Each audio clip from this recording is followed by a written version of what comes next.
My name is Brian Jenner and I work as a speechwriter. I've known Rabbi Shais Taub for many years. I first got to know him by watching his sermons on YouTube. Witty, profound, moving. I got in touch with Rabbi Taub and invited him to come and speak at one of our conferences. He came and he delivered a fantastic presentation because that's what rabbis do, they get a lot of practice. We discovered we had a shared interest in how people create these wonderful speeches about their recovery from addiction. Last year, I spent over an hour talking with Rabbi Taub, asking him about the healing power of public speaking, and I hope that you'll find this conversation very intriguing. You went to Milwaukee and you were working in recovery, and this is how you became aware of the community. Is that right? Yeah, also by accident, because I was just a regular rabbi, pulpit rabbi, giving classes. And through a series of, I guess I would call it providence, I sort of discovered what I think you're also describing as a subculture, a unique subculture, and with its peculiarities and unique way of looking at the world and talking. And I kind of, sounds like similar to your reaction. I clicked with it right away, and I said, "Wow, these people got it. There's something here." Yeah, and then afterwards, I sort of entered I'd say rabbinically into being a spiritual mentor for that community. But it wasn't initially anything that was planned in the career path. And the other thing I noticed was that if you watch things like The Sopranos or many other dramas and films, there's almost so lots of coverage of 12-step meetings. That you'll see a scene with them all sitting around in a group, and it's actually everywhere. But by the way, I've thought about that before. Why do you think there's a lot of depiction of addiction recovery in Hollywood and in the arts? Because they reveal a more honest and deeper reflections on their experience. Would you say it's a dramatic tool? I would agree with that, and I would also say that many creatives experienced firsthand in their own lives, because there is a high correlation between creatives and artists and self-medicating, and that many of the people who create media, when they're trying to remember a time where they saw real drama, and I don't mean car crashes and shootouts, Hollywood drama. I mean real emotional drama where there's the human element of it, which is so gripping. They're probably remembering something they saw in a 12-step meeting. And so it ends up being depicted in the art. That's my theory. Okay. Now, I'll start off by saying, we all sort of have experiences of seeing people who may be addicted to things. And I know you're an advice columnist. And so maybe you can start off by giving me some advice, in the sense that I had a school friend, and I'd noticed sort of early on that he had a fondness for drink. And then sort of years later, he came to visit me in Bournemouth for a weekend, and I was at a conference, and he turned up drunk. And so I became aware that he clearly had a problem with alcohol, and I was getting into learning more about this 12-step stuff.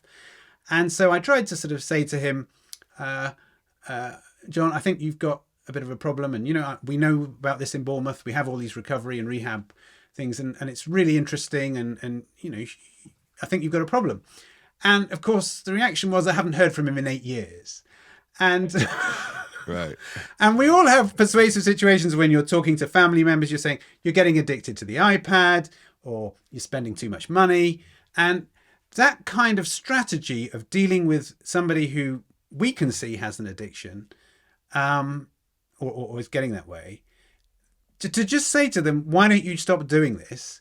absolutely doesn't work. It's absolutely counterproductive. So can you explain why that is the case? Wow, that's a huge question. Okay, well, I think the most helpful way, I'm going to try to simplify this. The most helpful way for someone on the outside to understand what it would mean for you to attempt to intervene with an addict and tell them that what they're doing is destructive. What would that really mean? What would that mean is it would be as if you would block a cancer patient from their chemotherapy and tell them that the chemotherapy is actually poisonous, it's bad for you, and I'm not going to let you do it anymore. And then you would offer them no alternative treatment. And the reason I describe it that way is because I think you have to understand that people who use a chemical recreationally, so they're doing it for fun, and when it ceases being fun, they'll stop doing it. The people who are what we call addicts are not doing it recreationally. They're doing it as a form of survival. It's a coping mechanism to get them through life. It's not an escape from reality. It's actually how they best function within reality. So just remember, when you tell somebody that if, let's say, is truly an alcoholic to give up drinking, you're not asking them to merely give up something that's enjoyable. You're taking away their medicine, and then you're not offering an alternative. You're not offering anything to replace that to accomplish what the drink has been accomplishing. Or like I wrote in God of Our Understanding, and it seems to be, it's interesting. You see when people write reviews, if you write a book, you see the reviews and what everybody uses as the pull quote from your book. You realize that was actually the one sentence that made sense. So the one sentence I see everyone pulls from God of Our Understanding is that drugs and alcohol are not the addict's problem; they are the addict's solution. So just remember, you're telling somebody, I want to take away from you your solution. Well, what are you going to give me to replace that? How am I supposed to handle life? In other words, you are coming to hamstring me from being able to function in this big scary world. Well, I'm sorry, I can't do that. Go tell a diabetic I'm confiscating your insulin. It can't be done. The human survival mechanism will simply not allow it. So I think that's a helpful way to understand the otherwise completely baffling response. Okay. Now, there's an interesting story from the point of view of a speechwriter in your book about how you had a presentation to give, and you went to it was in the same place, and you went for 1 hour in front of a group of normal people, and you delivered your talk, and like they seemed to react, whatever, you know what I mean, whatever. And then you took it to another room. It was worse than whatever. I don't write it in the book, but they were like, yeah, they were heckling. It's pretty bad. A rabbi giving a Friday night talk in a synagogue, and I was getting heckled. It was pretty bad. Yeah, they weren't. And then you went to the right, and you went to the other room, and then this was a group of recovering addicts. Yes, and they couldn't get enough of you. They absolutely, couldn't absolutely absorb everything you hung on every word you said. And it was the exact same talk. It wasn't just the same guy. It wasn't just the same speaker. It was the same speech. And how do you explain that? So it's important to understand that the second room were not people in active addiction. These were people who had found recovery. So, I was speaking a moment ago about what it really means to take away an addict's drug of choice. It means to take away their everything. And you can't do that without offering a replacement. recovery, or I should be more accurate here, 12-step recovery, because there are certainly other modalities of recovery, and I'm not here to speak about the differences or the advantages or disadvantages of any one modality. I'm just going to speak about 12-step because that's the one that I know about. And even when I speak about 12 steps, I'm not speaking as an addiction professional. That's not my training. I'm speaking as a rabbi. So I with full disclosure of my limitations and my biases, I'll proceed. People who have found a 12-step program, which is a spiritual program that promotes the belief in a higher power, if people have found that as their way of escaping the need to self-medicate in order to face reality. So for them, the notion of spirituality is far from abstract. It's far from abstract. For most people, the materialistic worldview is so prevailing. It's sort of like anything that is tangible has value, and anything that's intangible, anything that's an idea, and certainly a spiritual idea, it's like I'm very cautious. I'm very skeptical whether or not that even has any value to me. That's the quote unquote normal way of functioning. This is a group of people who have been through hell and paid the price of admission to what we call the School of Hard Knocks.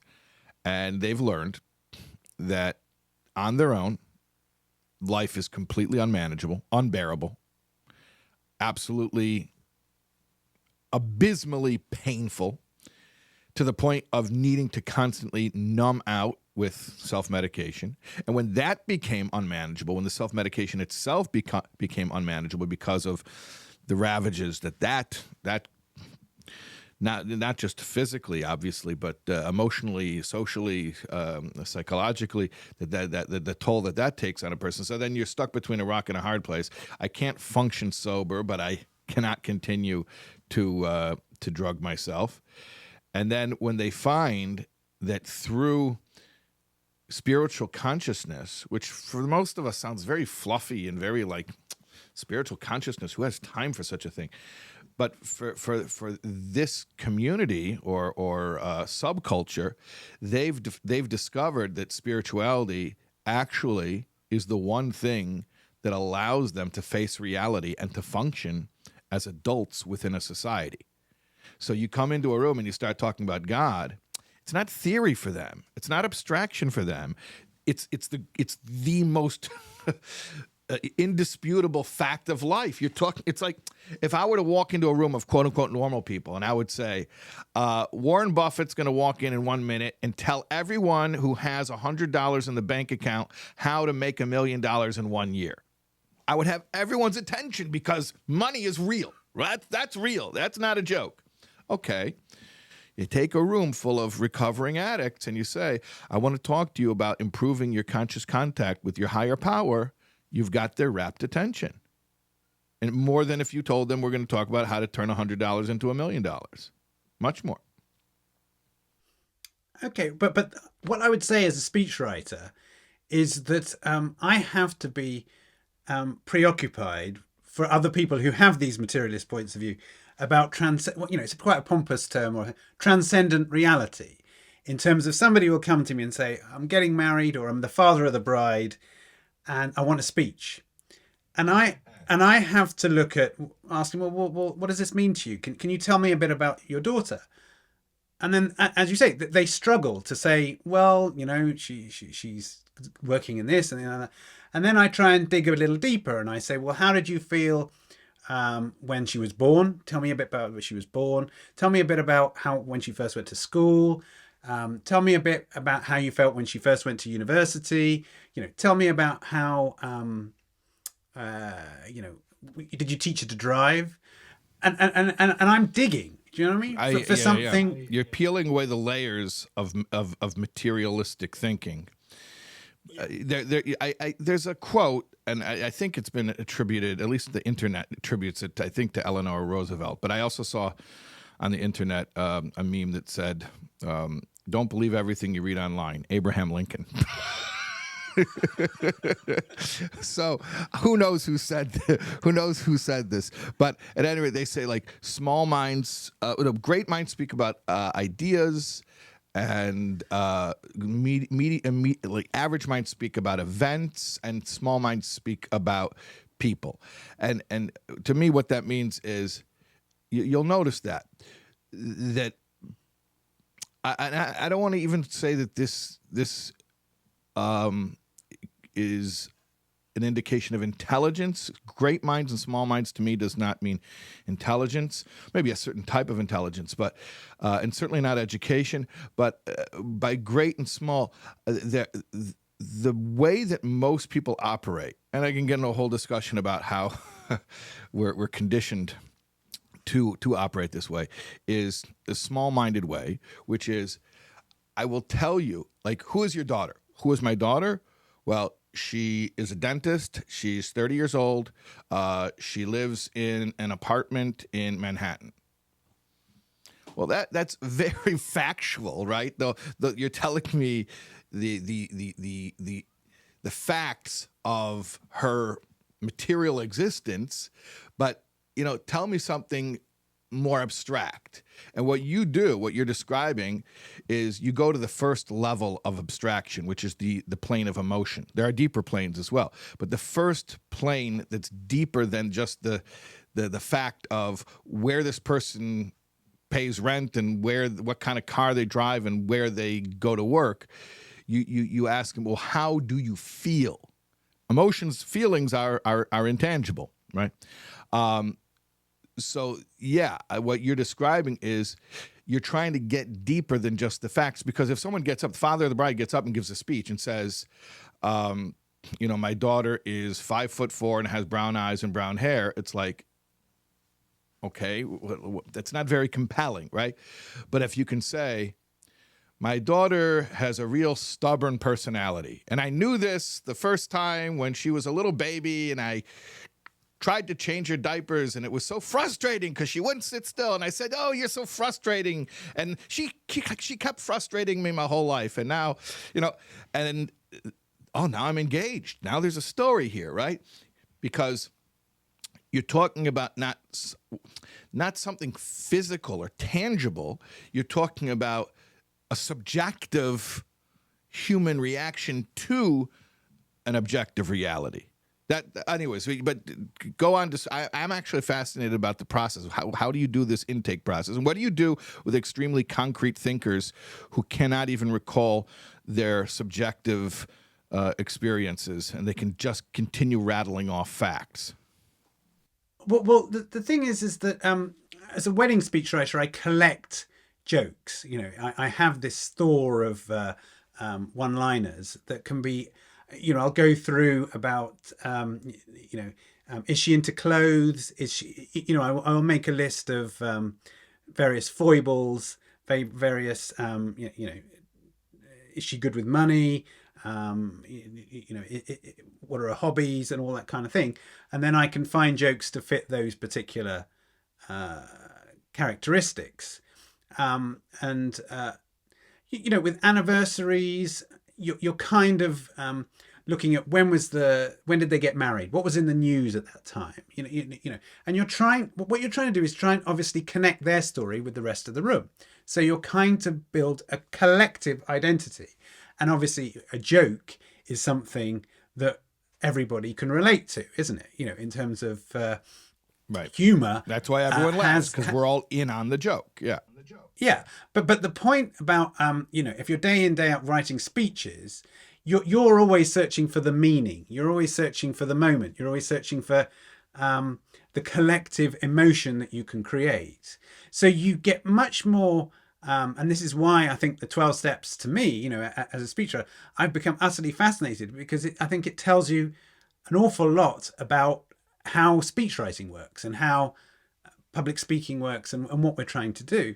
So, you're always trying to work out what everybody in the room has in common and bring them together. Now, political speechwriting, if you take the top 20 speeches of all time, they tend to be transcendent speeches. This is the meaning for our nation. This is the meaning of this particular moment in history. This is the turning point, or whatever it is. And one of the things that maybe most speechwriters don't go there, but there are the top 20 AA shares of all time, and then the top 20 political speeches of all time, and they have a lot more in common than you might think. Because the top AA shares, they tend to be beautifully structured. They tend to have fantastic figures of speech, and so I can see a connection here. And can you see why there is a connection? Yeah, well, you used the word transcendent a number of times, and I think that's what great communication is, by definition, is transcendent. Because, animals can communicate in the concrete. They can inform each other. One raccoon can inform. I'm in North America here. I don't know if you guys have raccoons in England, but do you have raccoons over there? No, we don't. No. No? Okay. Well, they keep on knocking over my garbage bins over here. Anyways,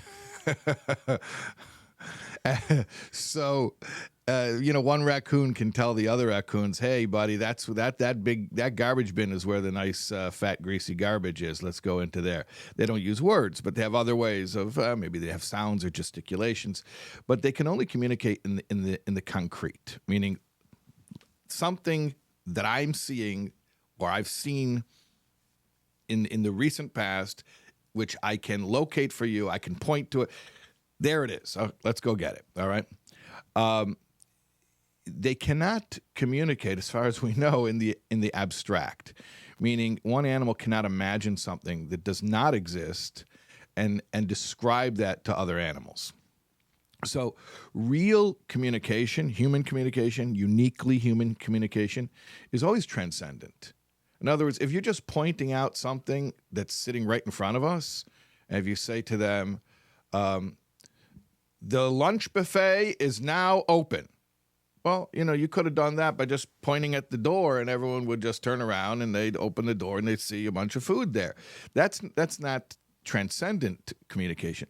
But if you say, picture, if you will, a world that has not existed yet, a world where everyone is safe, everyone is fulfilled, where nations are at peace with each other, something that has never taken place in human history, right? That's transcendent. You're lifting them out of the phenomenological universe because you're not describing anything you can point at concretely. You're asking them to imagine. So that's what's unique about human speech, is the capacity to describe things that you can't point at. The capacity to convey a vision, to imagine something, and then to share your imagined vision with someone else. And without sounding, this is probably the most cliche thing that I can say in a discussion with a speechwriter, but I'll just go there. The quintessential speech of the 20th century is I have a dream, right? What's the whole point there is imagining something and conveying it to an audience. So that's transcendent. And that's always powerful communication. All right. So, and like you say, a political speech isn't, all right, I've just gotten news from the battlefront. This is what the enemy did. This is what our military strategists are doing. That's not moving. I mean, maybe that's important to discuss in the war room, but that's not an uplifting speech. An uplifting speech is, what is the vision of our nation? What is our, what can we strive for that does not yet exist, right? Okay. So you compare that to, let's get back to 12-step shares, a speech in the rooms of recovery. Yeah, on one hand, it's very often structured as a personal narrative. I grew up in this town. I experienced these hardships. I discovered my drug of choice. Here's what it did for me. Then here's what it did to me. It follows a fairly predictable structure of just retelling events. But that's not what makes it powerful or transcendent, and that's not where the healing power of it comes in. What they're essentially describing, and the whole purpose of the story is to get to the punchline, which when you get to a good punchline, you realize that it's sort of like a Chekhov's gun, that the punchline was telegraphed from the very beginning. A good solution is never a surprise. It's always almost like a no-brainer, right? Because a good solution actually is a repurposed problem. It's the problem turned on its head. So this is our problem? No, this is actually our solution. Our challenge is our opportunity.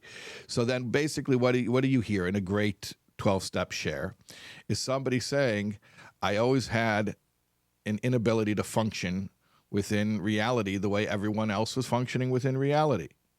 And that was my curse. And in the end, what did I discover? The greatest blessing is I don't have the dubious luxury to operate within reality the way quote unquote normal people operate within reality. I'm forced to live in a way that is conscious of profoundly deeper meaning. And then the whole narrative becomes this story of discovering that deeper meaning. So really the story is not about what happened when I was 8 years old and I met my next door neighbor and he showed me his parents' booze collection. That wasn't the point. The point of the story wasn't what happened. It's the transcendency of the meaning behind everything that happened. And I think that's what you were describing. Correct me if I'm wrong, Brian, but what you're saying is that the father of the bride just wants to tell you a bunch of stuff that happened, and you're trying to pull out, can you give me some of the meaning behind it? Yeah, the unexpected. I'll say to a couple or I say, well, or to the father of the bride, why is this marriage going to work? I mean, what are the qualities of the groom and bride that they complement each other, and how is that going to be stronger? And of course that's not a question that they usually ask themselves, but that is a transcendent thing, that if this marriage is made in heaven, it'll be obvious on earth how it will represent itself. And I always try and work out what are the contrasts between the bride and the groom, in terms of he may be she's sort of bustling about, he's bumbling about. I mean, they have contrasting qualities, and that creates a nice story, because you've got the contrasts are synthesized into a union, a unity that is stable and continuous. A great story is always conflict. Yeah, conflict resolved. Conflict resolved. Yeah. One of the things that I've learned from studying AA is that what they understand is that as human beings we are torn apart by our desires, if you sort of mean. If we desire something and we're in conflict with it, it kind of creates an inner tension that is resolved to a certain extent by taking some drugs or having a drink. And one of these speechwriters said at our conference recently, I don't think she knows anything about AA. She said, "We as storytellers have a task in helping our nations heal. So let's make sure to always choose the words that will bring us together instead of tearing us apart." Now, there seems to me that's a language a speechwriter said that? Yeah. And obviously it's a reference to divisive political language, polarizing political language. Yeah. And I think that there is a lesson for political speechwriters from AA in that if you use, a kind of, a nation is a human being writ large. Do you know what I mean? It's a collection of human beings. Yeah. And within nations, you have divisions and you have torn to pieces. I mean, is the word I think you use. You have, and your job as a politician must surely be to as far as possible, harmonize. And to a certain extent, that's what the addict finds as a solution, that they find the language to be able to articulate their division as a human being. The typical experience of anyone who comes to the rooms of recovery is the first and greatest obstacle is struggling with identifying who are these weird people. I'm not one of them. Surely I'm not one of them, right? And until they do identify and say, no, I've actually found a place that is going to be helpful for me, and these people have a solution that's helpful for me, then, people may show up to meetings as spectators, but until they fully identify, it's not really productive. So you're asking a wonderful question, which is, what are they doing in the rooms of AA? And they don't have speechwriters, and this is not planned. It's not like someone sitting around saying, how can we get this goal accomplished? And yet, it without even maybe knowing what they're doing, there's a language that does create a sense of harmony and group safety and trust, and people being incredibly vulnerable in front of strangers. Like, what language, I guess your question is, like, what language is being used that's fostering that kind of cohesion, right? So it's a wonderful question, because I've never thought about it quite in those terms. But I think what happens is, I once heard an AA speaker, he said, the first time I came to these rooms, I just couldn't identify. There was a speaker, and he was talking about his story, and it was totally unrelatable, because he got drunk and he totaled an 83 Buick Skylark. And that was so unrelatable, because when I got drunk, I had totaled an 84 Buick Skylark. So I found that very unrelatable, right? So the point is that when you're hearing the facts of people's lives, and this is going back to what we were talking about before, about the what. Here's where I live. Here's where I go to work. Here's the car I drive. Here's how tall I am. Here's my color eyes. When you talk about the what, those things do divide us, because no one's going to have exactly the same story. And if you want to nitpick, you can even nitpick to the point of the difference between an 83 and an 84 Buick Skylark. This person grew up in poverty. This person grew up in privilege. And this person comes from this racial or ethnic background. This person comes from another racial or ethnic background. So those things are so like, oh, that's not me. I don't relate to that. But precisely because it's a transcendent message, a message of meaning, not the what, but the why. Not the what, but the why. The what is always different. Everyone's got a different what, or a different series of whats. Which is, I think, what you're alluding to when you talk about, the father of the bride, who just keeps telling you more of the what, the what, the what. And then she did this, and then she did that, and then she went to school, and then she met this guy.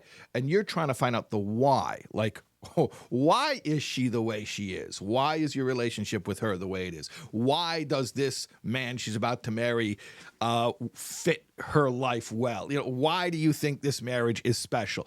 Those are transcendent questions. So in the rooms of AA, they're offering a transcendent narrative for describing as I was alluding to it earlier, as the problem as the potential solution. My crisis becomes my rebirth. The problem is the solution. There's meaning in it all. The entire narrative is deeply meaningful. Why did it all happen? Here's the what. And what happened to me may be different than what happened to you. And that divides us. But why did it happen? The deeper meaning to it all, that becomes the transcendent and unifying idea. So, if we could take that out of the rooms of AA for a second and bring it to like a, let's say, political context. I think that's where you began. You said that this woman's a political speechwriter. If I were writing a political speech and I were trying to use the methods that a good share in the AA room uses, I would. I don't know how often politicians do this, because I think there's a lot of lack of vulnerability which is funny because why avoid being vulnerable when to run for office everybody knows everything that happened to you anyways, right? They've already checked all your tweets, all your deleted tweets were screenshotted already. So I don't know why the lack of vulnerability, but I would talk about my what's. I grew up. I was born on a farm in Iowa, and when I was 8 years old, I discovered whatever. Okay, but and which, by the way, is the tension, the conflict of I don't relate to that. That what never happened to me. That never happened to me. And then the resolved conflict of then it dawned on me why it happened. This unifying idea. And if you want to get really deep, the deepest of the deep, obviously, is the idea of God. But not everyone wants to go there, and I don't think everyone has to speak in an overtly theistic way. But for me, obviously, I'm a rabbi. Everyone, there's no hiding that. So to me, the deepest why is the creator of the heavens and the earth has a plan. But even just on a secular level, offering a why to the narrative, and then sort of putting that out there and saying, here are all the what's that happened to me. Here, and then talking, that's on the micro, and then on the macro, here are all the what's that have happened to our nation. In the past 10 years, our nation has experienced a recession, a war, whatever it is. You list all the things, and then you say, but you know what? Here's the story. Here's the why.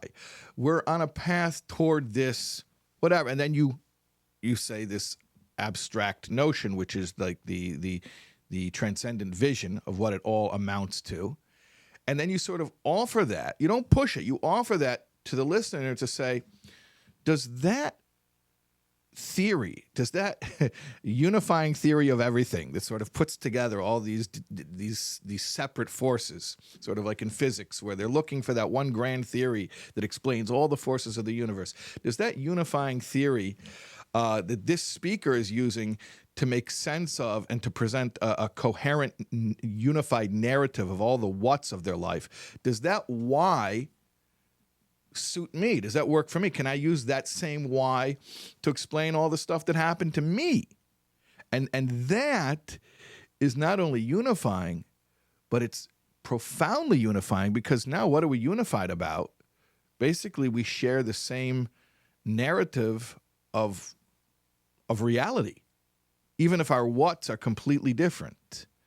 And that's what's happening on a subconscious level in a 12-step room, and probably in any really truly great, inspiring speech. It's probably the same exact dynamics which are occurring. But I'd never thought about it quite in those terms until you asked me that question, Brian. But what one of the sort of systems we use when writing speeches is classical rhetoric. And I find it very interesting that the first step in classical rhetoric is called inventio, which is obviously where inventory comes from. And of course, in the 12 steps, the most powerful tool in any case is to do an inventory of your experiences in certain areas and your character and your moral character. And the process is, when you do an inventory, you write down absolutely everything. And it's very interesting that if you want to sort of, if you go to an advertising agency, that, well, if you want to kind of sort of create an advertising campaign for a new product, just write down every single feature of the product, write it all down. And then when you do the inventory, you kind of, these connections and relationships occur, and that becomes your kind of transcendent narrative, if you see what I mean. And the thing about what I find interesting about if you have any person who's in an addiction is their unconsciousness. They don't really want to talk about what they're going through, and they don't really know how much. You ask somebody who's a compulsive spender, how much did you spend last week? They haven't got a clue. If you ask somebody how much did you drink last week, or how much are you in debt and things like that. And deeper than that, it's not only they don't know what they're doing, they've lost track of the addictive behavior. But if you ask them, how were you feeling the moment before you began to indulge? Which is a really key question. that's completely, they're completely blind to that. Yeah. So it's you're describing it very accurately. Yeah. Okay. Continue though, please. Well, the thing is that actually all of us have a problem with the interesting thing about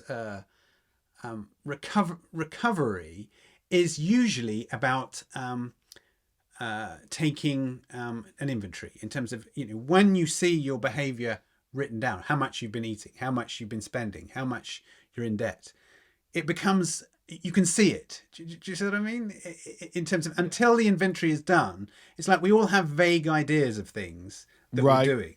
Right. It's only when you do, and this is very interesting because the purpose of rhetoric is to create a persuasive case, and to create a persuasive case is to be credible, and to be credible is to create faith. Do you see what I mean? In terms of, I'm trying to, it's a system whereby to create faith. You said faith? Yeah. Meaning why the listener, faith in me. Why you should believe in me. Terms of, yeah, exactly.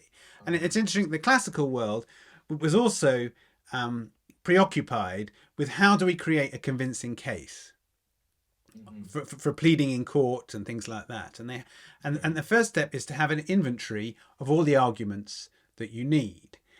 And this is part of the presentation. This is part of the preparation. Part of the preparation, yeah.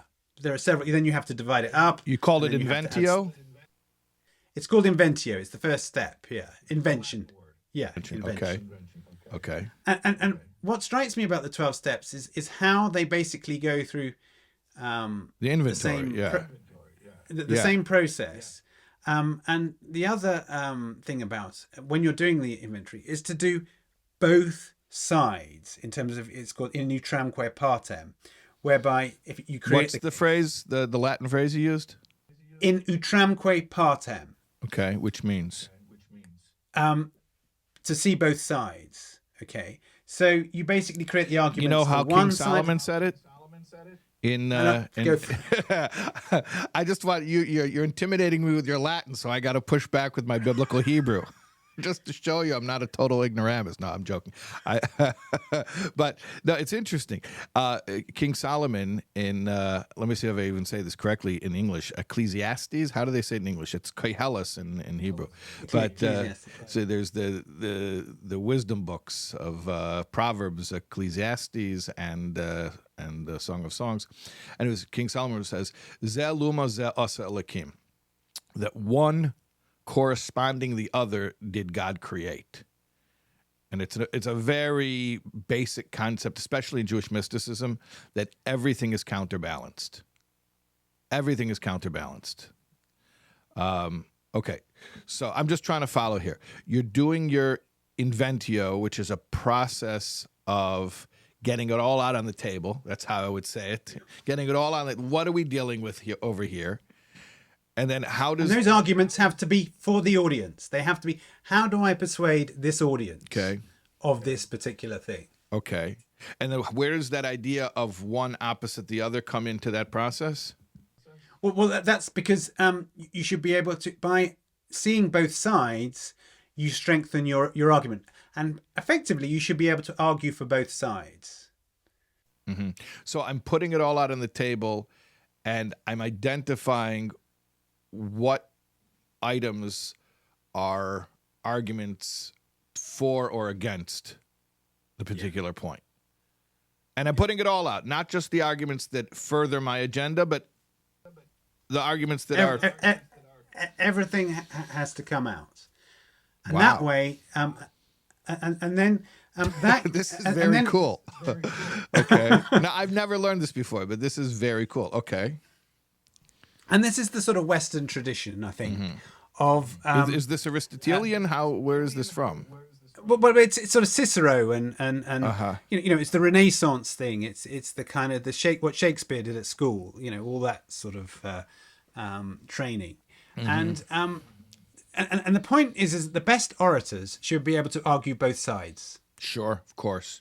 By the way, I think that the biggest problem today in society is that political affiliation became so I mean, to me, it's come down to basically like rooting for a sports team. People vote over here; they vote R&D like they're cheering for the Giants or the Jets, right? And therefore, when you ask someone the question, I know that you think the other side is evil and absurd, but could you tell me why they argue what they argue? They can't do it. People can't do it anymore. They cannot tell you what the other side thinks. They don't know why the other side thinks it, other than some type of reduction like, well, they want to destroy the world. Right? But I think that the point is that when you're in that state, you're a bit like an addict. You are not connected to the audience. You're not you're not really communicating. You're just dragging people to one side or the other. And the point of persuasion is to be able to move people. In a funny kind of way, when somebody comes to Alcoholics Anonymous, the point is that they are absolutely rigidly stuck in a certain way of thinking. Right. That, in fact, that is the disease. It's not. They say it's not a disease of drinking; it's a disease of thinking. Right. Yeah. And what interests me is that how do you break someone out of that? How do you break something? And when you say to somebody, "Well, I think you should just call it a higher power," and your higher power can be the computer, or it can be a glass of water, or it can be the doorknob, or whatever it is. What you're trying to do is break that rigidity and let in, all the process of inventory with AA is about saying, well, you had this trauma. This was horrific for you. It's been with you forevermore. But actually, what AA is saying, well, what was your part in it? Do you know what I mean? What was your part? What did you do that caused it to a certain extent? Right. Which is the why after the what. Here's what happened to me. This guy did this, and I did that, and he retaliated. I retaliated back, and then the goal is to figure, well, why? Why is this a theme in your life? Why do you keep cycling back to this type of dysfunction? It's about the why, which is the transcendent question. The what is the concrete question. The why is the abstract question, which gives meaning to the what. But look, this is fascinating for me because I've never thought about it this way. Can I describe to you in my mind what the fourth step inventory process is, and could you then tell it to me in terms of rhetoric, what that process is? Okay. The process is basically a trick. The trick is I'm trying to get somebody to figure out what their underlying story is. And their story isn't the what, it's the why. It's not what happened to them, it's why it keeps happening to them. So the first thing we do is we say, well, write your resentments. Because that's easy to do. Well, I'm mad at this guy, I'm mad at this guy, I'm mad at that, right? You write your hit list. These are the people out there. This guy's on my list. You made my list, buddy. Okay. And you write everyone down. And my neighbor, and my wife, and my business partner, and my third grade teacher who didn't accept my assignment that I turned in 5 minutes late. Right? You write down all the resentments. Then you scrape a little bit deeper, and you say, okay, well, what part of you was threatened there? Okay, I can do that, right? So that made me feel insecure, or it embarrassed me, or it caused me financial loss, whatever, how it affected me. I can do that, fine. Next question is, what character defect were you acting upon when you put yourself back in that position to be affected in that way? And now that's the harder question, much harder. It's a painful question. Like, okay, I see that it was wrong when so-and-so did such and such to me, and we're not justifying them, but this is not their inventory. This is my inventory, okay? Nevertheless, I do realize that the reason I got burned is because, let's say, I was looking for approval, and I thought I would find it, and this unscrupulous person doesn't justify what they did. What they did was very, very, very wrong, but nevertheless, the reason that I was available to be taken advantage of in that way is because I was going somewhere looking for approval. And then when I went there, I was vulnerable to be misused in this way. Okay. So now what have I come up with? Oh, I'm looking for approval. What have I done? And I'm just giving you a hypothetical example, and I'm oversimplifying it. But I've transcended from a list of what, this happened, then this happened, then this happened. And I've come up with this unifying narrative of a story of my life. Basically, but the story of my life is no longer all the things that happened to me. The story of my life is a story of a personality trait which has surfaced and in innumerable iterations, but it's one story. It's not the thing anymore. It's a rather abstract notion of a character or a personality trait, which is not a thing. It's an abstraction. It's a way of being. So now it's not a story of what happened to me. It's a story of seeking approval. And then with those eyes, I can go back and I can look at my life and I can say, okay, my life is a story about constantly looking for validation from other people. And whenever I got in trouble, it was because I was looking for that. And that's the real...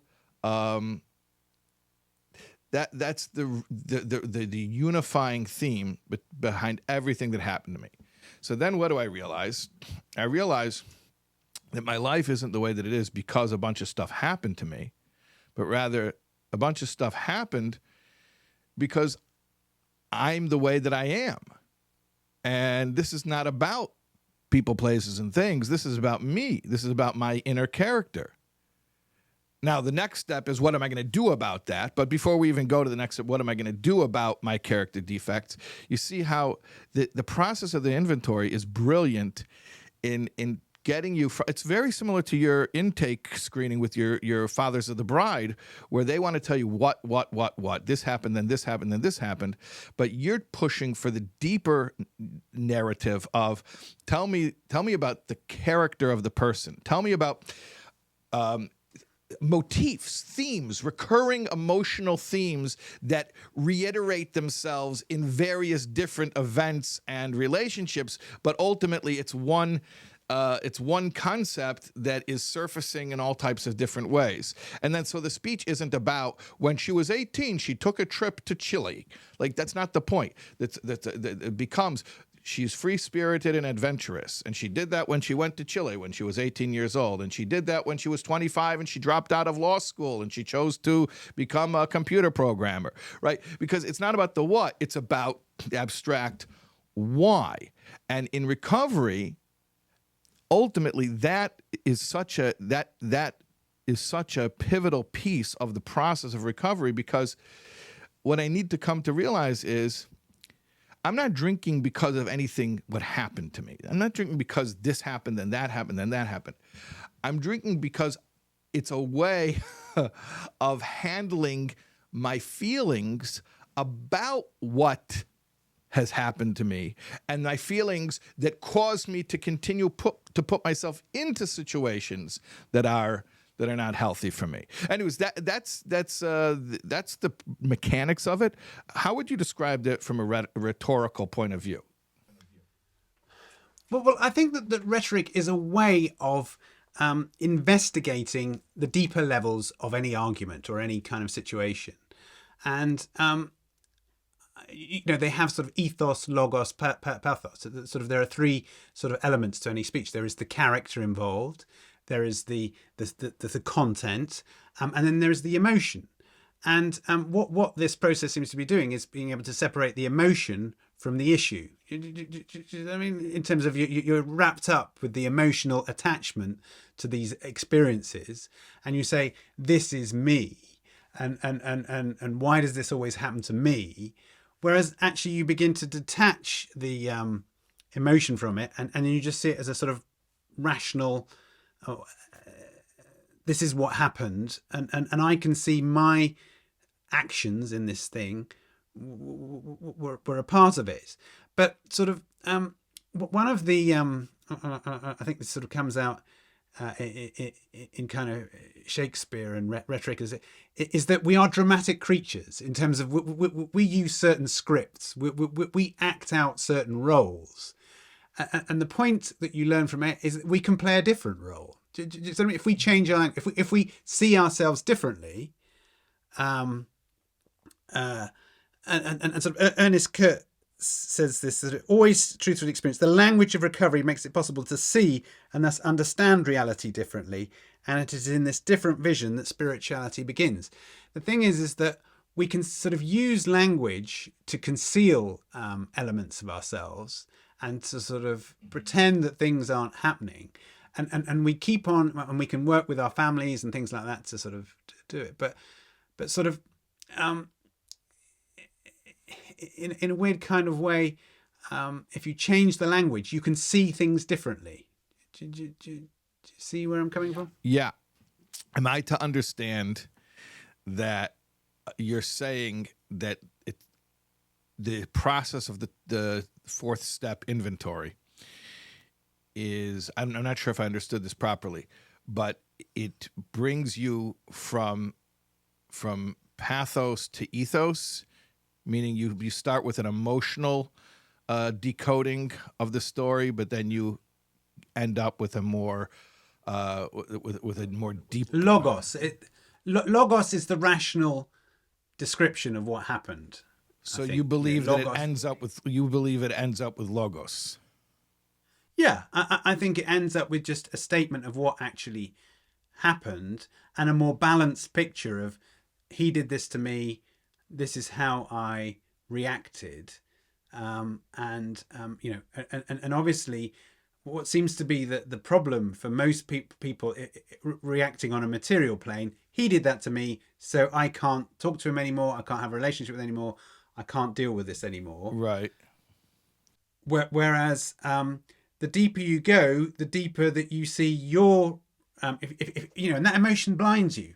Emotion does blind you, doesn't it, to certain qualities that the other person may have, or to give them the benefit of the doubt and to forgive them. But the fact that it's a moral inventory and that the goal of it, where you end up, is with a list of character defects, which is an implicitly moral term, doesn't that imply that the ultimate goal is not a purely rational perspective? But it's you can see clearly what your role was in that. Isn't that you can see clearly your defects of character, right? Which is a subjective statement. I believe morality, at least from the way we experience it as humans, is subjective, which is why different people have different codes of morals. So I'm wondering if it's not. Let me ask you a different question, because I'm ignorant about rhetoric, and you're an expert, and so I'm really taking advantage of my time here and hijacking this whole discussion. Classically, are those three modes of persuasion considered to just be different, or is there a hierarchy? Is one considered better than the other? Well, I think that the point is that lots of people would like to think that logos is rationality is an effective way to persuade people of things. But the rhetorical, ancients said, truth has no impact on other human beings. So that's the thing with John, you're drinking too much. The truth has absolutely no impact on human beings whatsoever. Okay, so the truth has to be supported by ethos. If you want to persuade somebody, that's the person's character and the person's profile. What they're a doctor, or they're a rabbi, or they're their how they've built up their character. And then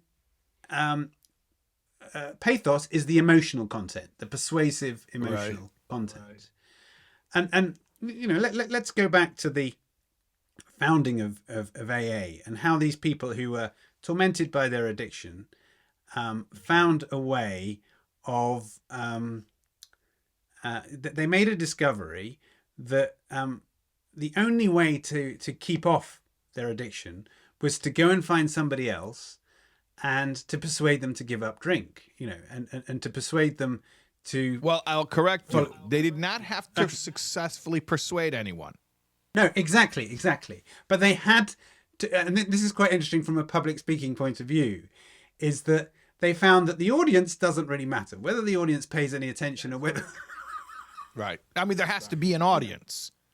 Yeah, but that's not a problem. But if you deliver your speech, you will gain. You will persuade yourself, which is what restorations say. The first thing is, if you want to persuade somebody else, you've got to persuade yourself first. Wow. That's a basic principle of rhetoric. Okay. And so what them going around delivering their message did was that it kept them off. It helped them keep off it. Right. Which is quite an interesting thing to ask about, when we write books and things. Are we writing books for the benefit of the people who are going to read them, or are we benefiting ourselves from writing these books? Well, you know what I think is the definition of a hack? Right. Somebody who says something just to pander to the audience and doesn't actually take interest in what they're saying. That's a hack. Yeah. So if I'm not speaking chiefly to myself, then I'm manipulating. Right. And I'm not authentic.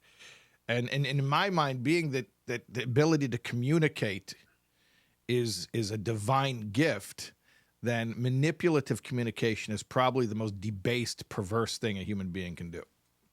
Just my. Okay. Well, but the interesting thing about, because you're saying it's like effective communication. Like to be effective, you have to also buy into the message. I'm saying, if you don't buy the message, it's immoral to deliver the message. Yeah, I can believe that. Now, what was interesting about studying these people who first did it was that they would talk amongst each other and work out how to deliver these speeches in the best possible way. And I think it was Dr. Bob said that it made amateur psychologists and after dinner speakers of us. Yeah. And that's interesting because that's kind of my trade, and to a certain extent, it's your trade. Right. In the sense that when you go on, you'll tell a couple of jokes.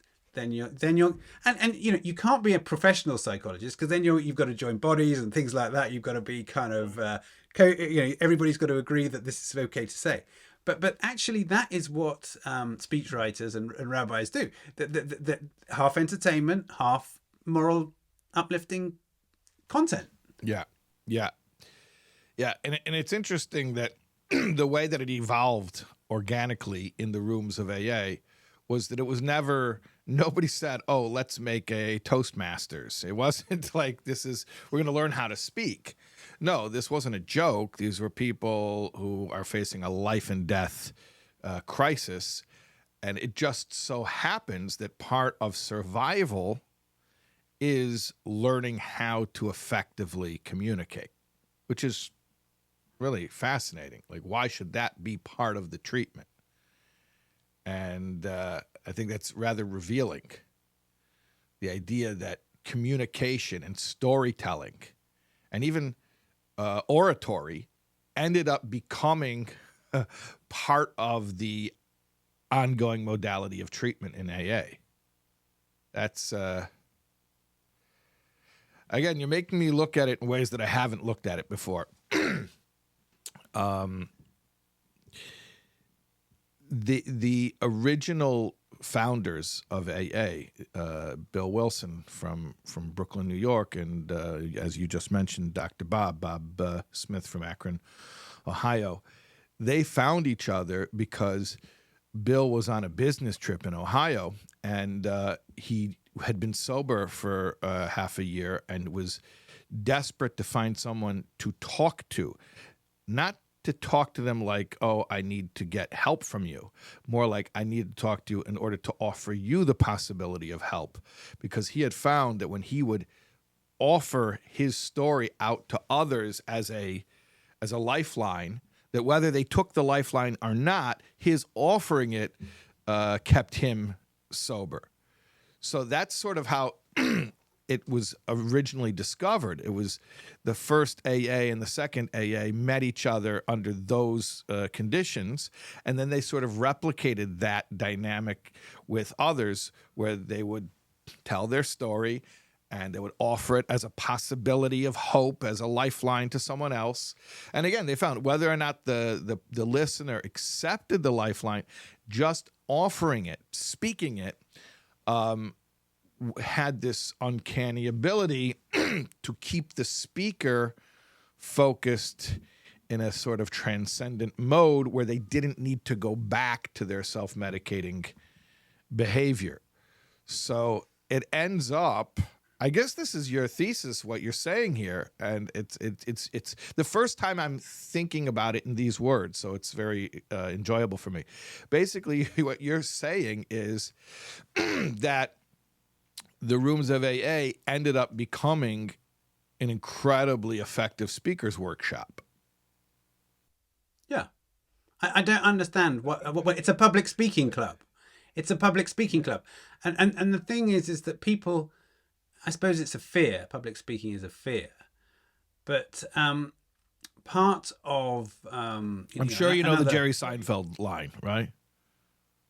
You're the king of death? one-liners. About death. Yeah. Right? Yeah. But not everyone knows it, so could you tell it? You want me to tell it? You tell it. You'll be able to tell it. Okay, fine. So Jerry Seinfeld says, the number one... I can't do it with the whole voice. The number one fear... well, he says the number one fear is... can you believe it? Number one fear is public speaking. Public speaking. Number two is death. Death after public speaking. You know what that means? That means if you're at a funeral, you'd rather be the one having the eulogy said about you than the one saying the eulogy. But the weird thing is that people hate public speaking, but clearly this part of the recovery is learning to be able to articulate your story and to be able to tell it to others. And that is a part you are contributing to a community by giving your perspective. Yeah. Yeah. You're asking, how do they get amateur speakers to overcome that fear? Like, how does it happen? Well, I'm saying that part of recovery is to be able to, people, when you talk to people, they hate, I think that sort of one of the things about spiritual truths is that people or find these things repugnant. They're horrified that they might have to go through this thing. And they're horrified that they might have to speak up in front of other people and say, my name's Brian, I'm an alcoholic, or something like that. But when you do it, you realize that nobody's bothered. You bond with the rest of the group, sort of thing. Mm-hmm. And I think that sort of there is a mystical quality to articulating your own thoughts in front of an audience. In terms of, if you listen to yourself, you're often surprised by what comes out. You can have these sort of Freudian slips go on. Mm-hmm. And I think that the sort of, if you're looking for a sort of modern idea of community, this kind of AA thing is quite interesting in that it binds people together. It makes an intimate contact for them that they don't find in other walks of life.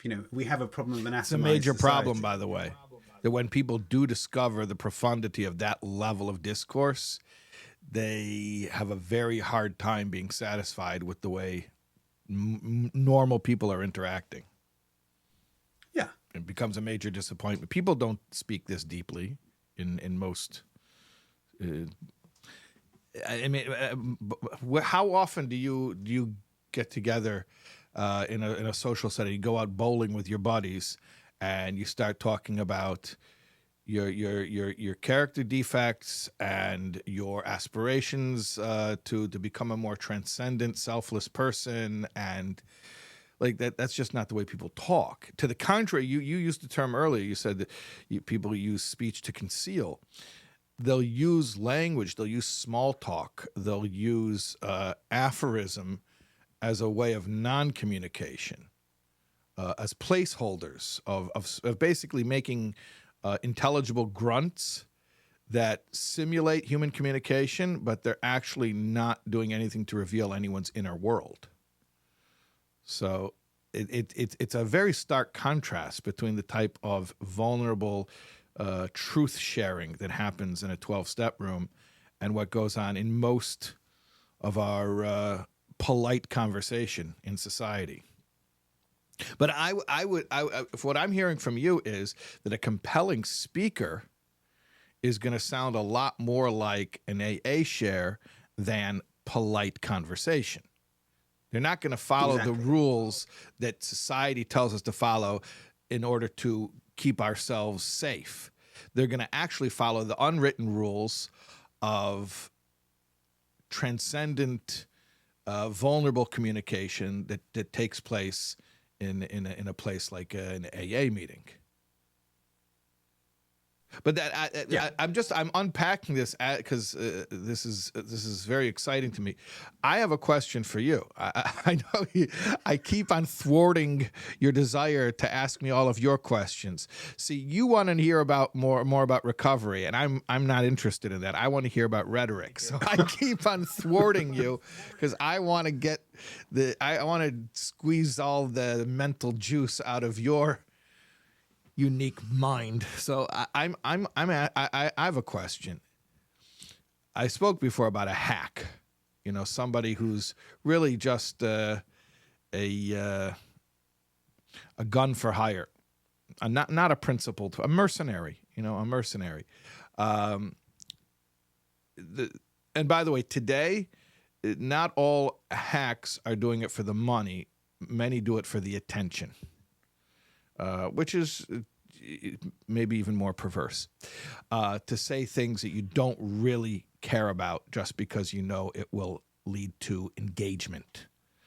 Okay. But at any rate, here's my question. Is there a method to get somebody, a regular person, a normal person, or let's say even somebody who's doing this professionally, how would you get them to abandon the modes of non-communication that is so prevalent in polite conversation and get them to do what an AA meeting organically fosters? Like, is there a process? If I came to you and I said, I have to speak in front of the shareholders in 1 week.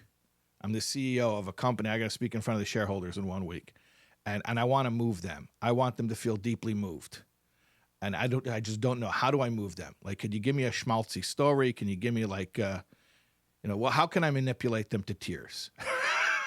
What would you tell me? Like, how would you tell me to because if someone comes to AA, I've seen guys who are plumbers who have never, ever taken a public speaking class get up, speak for 10 minutes, and the entire room is in tears. Now, no one taught them how to do that. Okay, so my question is, could you teach someone how to do that?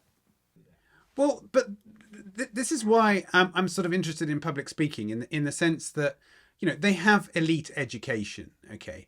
And elite education, I experienced it in Oxford, and it's all about conformity. In terms of, if you jump through one hoop to get to these elite institutions, you have to pass all the exams. Then when you get there, you've got to get to the best degree to get the next. And all this requires deep amounts of conformity. Then you want to work for Goldman Sachs, so you have to apply a whole new level of conformity to get into these very, very competitive institutions. Whereas the point about AA, which is also an elite group, but an elite group for people who can admit total and utter failure. Do you see what I mean? It's not an elite group that people are rushing to be included in. Yeah. And the thing is that I'm more interested in, and this comes out, I think, in you see it a bit in Toastmasters, and you see it a bit in is that when you start articulating things, you realize that you have your own view of the world, and you have the courage to express what's going on inside rather than trying to say what's acceptable to the outside. Do you see? And therefore, I'm always sort of digging inwardly. What as you said, why? Why do you want to do this? Why do you want them to do this particular change? And who are you? If you're the CEO, who are you, and why are you the person to move them in this particular direction? And again, it's quite difficult because it says CEO on the sign on my door. Yeah, and I'm being a therapist, and I'm trying to get them to be vulnerable, which of course, you don't get many Goldman Sachs bankers being vulnerable, do you? No, they'll eat you alive. You can't. That's the number one rule. Do not be yourself. They'll destroy you. Right. But you can't speak effectively if that's your rule of life. Yeah, it's meaningless communication as you.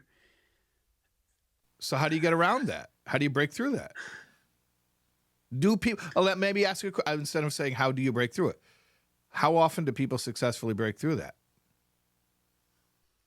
Well, I think people say at these speechwriter conferences, well, I never get access to the speaker. Well, you take The Office and you do something like The West Wing. You write it for a fictional character. Do you see what you do? You can try and write something that what is the spiritual identity of the British Prime Minister? If you're writing for the Queen or something like that, and you can't get access, you write something that is quasi-fictional. You know what I mean? And you give it to them. This is what the Office should say. But clearly, you want the individual person. You want the. Oh, okay. You're describing a unique problem where, in order to write a meaningful speech for you, I need to play amateur therapist, but I don't have access to you. Yeah. So I have to guess what you would be feeling based on the information if I were you. How often does that work? Well, I don't write those kind of speeches very often. I'm not sure.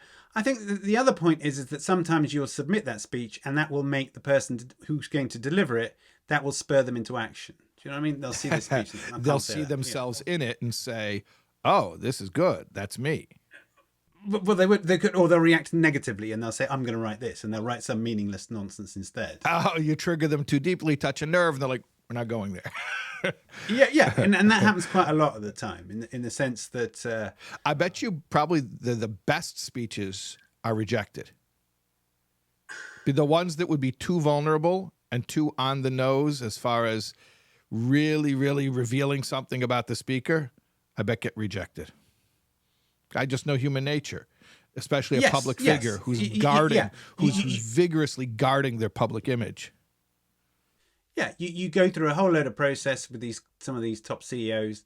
They say they want something really spectacular. It's the end of the pandemic. I want to make a really big impression, and then so you listen to them and you take notice of them, which you shouldn't really do, because anybody who wants to say I want it to be really brilliant or I want it to be really funny is not rooted in practical reality. In terms of as performers, they're unlikely to be able to deliver that stuff.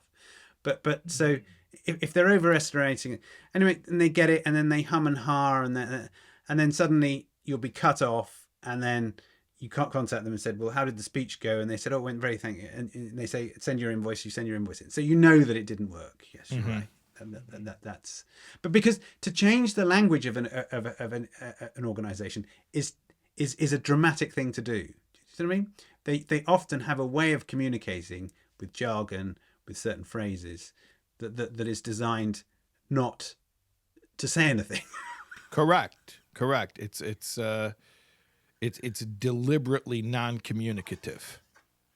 Yeah, and what you're trying to do is get them to say something novel and unique and idiosyncratic. And they don't want to do that, which is, in contrast, exactly what people are saying when they're sharing in the rooms of recovery. Although, let me just for the sake of inventio, let me tell you what was the Latin phrase for the counterbalance, the opposites? In utramque partem. In utramque partem. What? In utramque partem. And literally, how do you translate that? To see the other side. To see both sides. Oh, to see the other side. Okay. Yeah. So to see the other side, the bane of 12-step shares is when the share falls into spouting jargon. And Dr. Bob was very aware of that. We mentioned earlier Bob Smith, who was the co-founder. He actually spoke to, I believe it was at the World Conference of AA, but he spoke out against and I'm going to not pronounce the English word correctly, ironically, because it's an English word which is etymologically biblical Hebrew, and my mind will not allow me to pronounce it in the proper English way. I'm going to pronounce it with my Hasidic Ashkenazic accented biblical Hebrew. But the word is shiboilis. Shiboilis is a type of grain, which has nothing to do with anything. The point is there was a civil war between the 12 tribes during the times of the kings of Israel. And one of the ways that they would identify who was on which side, because they were all ethnically, they were all the same, is there were certain regional accents where one tribe could pronounce the word shiboilis properly, and the other would pronounce it. They would pronounce the shin, that's the Hebrew letter phoneme, as a sin. So sh would become so they'd say siboilis instead of shiboilis. I think it's called a shibboleth in English. Shibboleth. Okay, so a shibboleth, a shiboilis, means a word. So what would they do? They would say shiboilis. By the way, my father told me that, I don't know if this is real or not, but during World War II, the Japanese had pilots who could speak pretty good English, and they would get onto American radio signals, and they would pose as American pilots and spy in that way. So the Americans were told, if you're speaking to someone and you don't know them, ask them to say Philadelphia. Because in a Japanese accent, it's very hard to properly, smoothly say Philadelphia with the two L's that are in there, right? So the guy says Philadelphia, and then, okay, that's the tell. But shiboilis or shibboleth is a word that you use to identify who's in, who's one of us. So Dr. Bob gave a whole speech about there are no shibboleths in AA. And he didn't like that people were using in-group lingo or jargon or argot that would be exclusionary. And I don't think it was just because I don't think it's just because of the elitism that's implicit. I think the point is very much what we're discussing here, that when like you're talking about a corporate culture where there's a certain language, these are the words we use. These are the chosen words that are okay to use. And when you fall into using that type of non-thinking, non-communicative, regurgitated slogans and cliches, then you cease to actually be conveying anything personal, vulnerable, idiosyncratic, peculiar, individualistic, and then the whole purpose of communication, which is to share my inner world with you, becomes moot. So to present the other side of the argument, I've definitely seen that where an AA share will devolve into the spouting of popular cliches. And those will usually be the most hollow shares, because you'll realize, did this person say anything unique? Or did they hide behind phrases which are already like minted coins, which they know have a certain currency, but have no real intrinsic value. Yeah. That's. I guess that's something that happens anywhere. In any I think subgroup. Yeah. Families can do it. Corporations can do it. Where nobody can say anything honest and true because it's too dangerous. So I kind of think the 12 steps is a great way of removing prejudices. You know, there's a certain blindness that comes from prejudice, and that it kind of it opens your mind in the same way as a rhetoric. It sort of forces you to open your mind and to see things differently. And there's a great phrase, isn't it? The world didn't change, we changed. And there's this weird thing that by using different language, by acquiring humility, by taking the language of resentment out and things like that, and I've been watching some shares by David Milch. You know David Milch? No. He's this sort of Hollywood writer who wrote all these. He wrote NYPD Blue, I think it was. Okay. And I think it was, and he's a chronic addict, absolute chronic addict, and he speaks entirely in terms of spirituality, and when he's writing, it's basically a conversation with God, and he says things like sort of we should be totally absorbed in the creative process, because there is, you know, one of these things about in utero partem, it sort of says, well, actually, and David Milch says, when the Tao is lost, then men begin to speak of good and evil. And what I think he's saying is that when you see things from both sides, it kind of becomes sort of, we shouldn't be looking at the world and thinking in terms of good and evil. There is stuff that needs to be redeemed, and there is stuff but ultimately there is one unity, and to create anything or to be part of something is to see that there is only one reality, and we shouldn't go around judging it all the time. Mm-hmm. Is that something in sort of Jewish mysticism, sort of? Yeah, well, this is very similar to what we were talking about, that you have a list of whats, and my whats are different than your whats. But if I can get to the deep explanation of it all, the why, the deepest why ultimately is going to resonate universally. So our whats may be different, but the why, if we get to the real depth of it,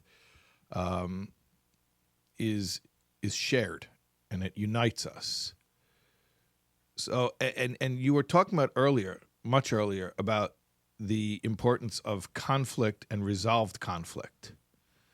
You're talking about even when you're trying to write a wedding speech for a father of the bride, you're digging for conflict, not because you're a troublemaker, but because you know that's where a compelling story is. You know, where there's some type of problem, but then the problem ends up being the solution. The worst thing that ever happened to me is the best thing that ever happened to me. You know, hitting bottom is death and it's birth, right? So the resolved conflict is really not where the conflict becomes canceled out by the solution, but the conflict becomes repurposed and transformed into a solution itself. So, which is ultimately the greatest why. Why do any of the whats happen? Because they were all seamlessly part of a meaningful process, and there are no setbacks. There are no deviations. Everything is leading. Everything is culminating in its ultimate purpose. So that type of narrative for speaking about reality It brings people together. That's in the macro. On the micro, it creates integration within an individual where all of a sudden you can sort of see your own life story in a way that makes sense, in a way that is not just a bunch of different weird things that happened to me, but more as 1,000 different ways of expressing this unique identity of mine. And I think that's what, the people get nervous with spiritual words like higher power or even God, but really what are the ideas of higher power or God really all about? It's really all about a coherent, unifying why that brings together all of the different whats. And when you have a bunch of people sitting in a room and they all have very different lives, but they all agree on one thing, that there is a God and that he brought me to the worst experiences, and that was part of the process of bringing me to the greatest light and clarity and love. That's transcendent. That is a transcendent experience. And by the way, what do I attempt to do when I'm speaking to any group? If it's a group of people in recovery, it's easy. That's a slam dunk because they're already in on that punchline. They know that joke. They know it's coming. They're ready to laugh. What do I try to do when I'm speaking to an unconvinced audience? I'm really trying to, in a way that respects their comfort level. I'm trying to suggest to them that there is a deeper level of meaning than just a bunch of stuff happening. That often is conveyed through storytelling, because stories, I don't know why, but for the human mind, stories help us to see meaning in a bunch of stuff. You take a bunch of snapshots and you put them together into a comic book, all of a sudden it has meaning. Whereas if you would just look at each one independently, it feels disjointed or random.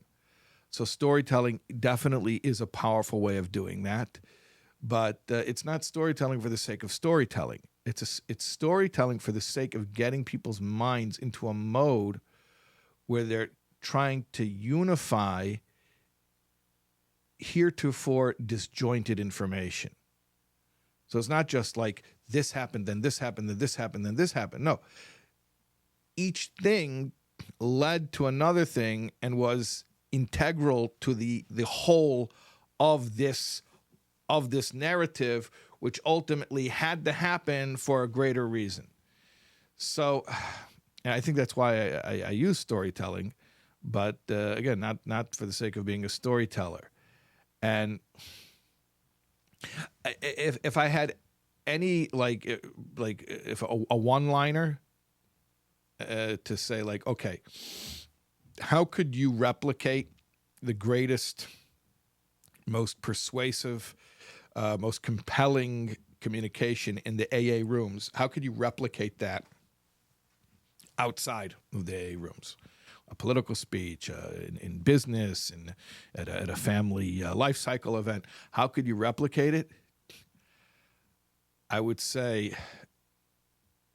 I guess, use the inventio process, get all the what out on the table, figure out what happened, and then start asking yourself on a deeper level, as deep as you're comfortable going, can you answer the why for all of the whats with one thing?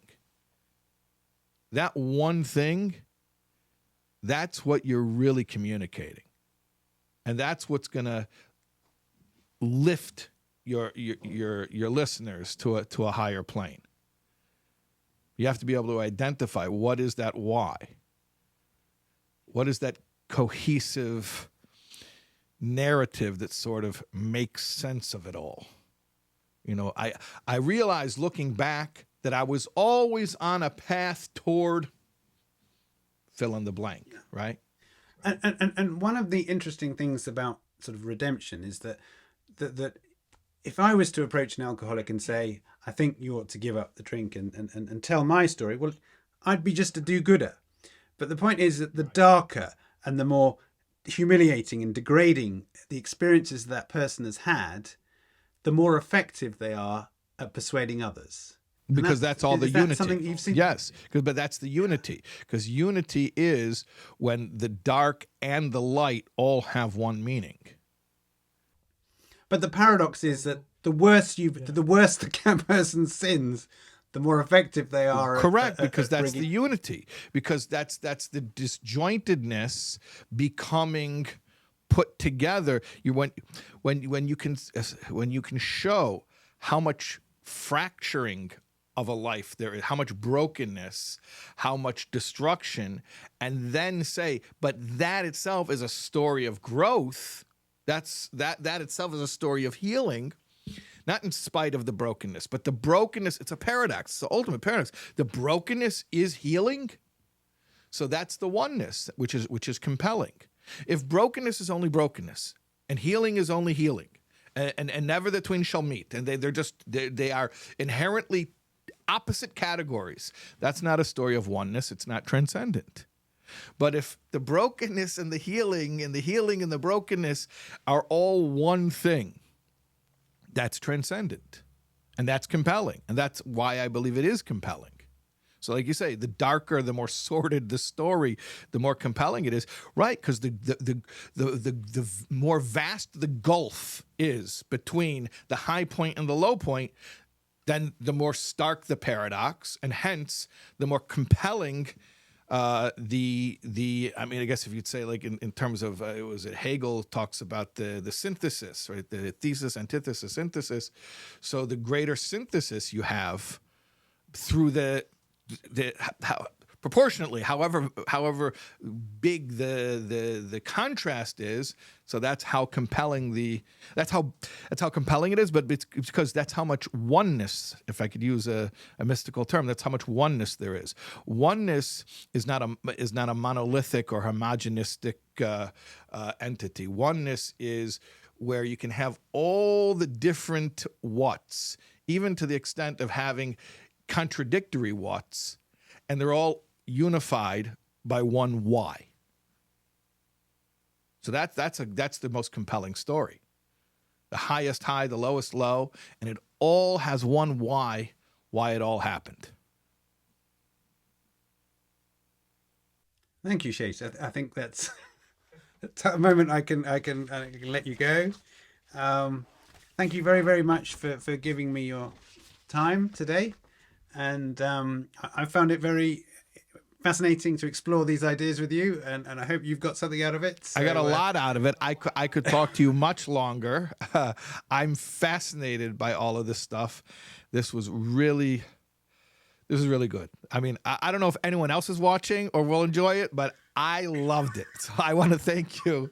I had fun.